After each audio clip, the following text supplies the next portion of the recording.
Hello friends, my name is Abhishek and today in this video I am going to tell you how to use MS Word like a calculator.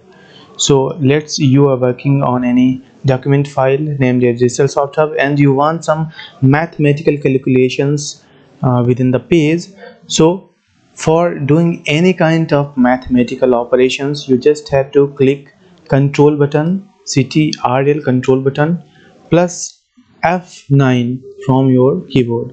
So when you click Control and F9 from your keyboard, and you will see bracket like this, and this is area for syntax writing or formula writing. You just have to use equals to sign and then write the equation like you want to sum up 859 plus 23 and 7 and minus 910.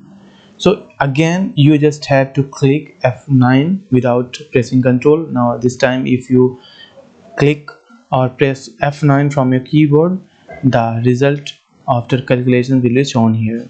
So you can do this as many as times you want. Like I am again clicking control and F9, and you can use equals to sign and then do calculations like 15 to 5 and then click or the press F9 and the result is here. So this is actually very important tool or important trick in MS Word to do calculation between the document without making any error. Thank you.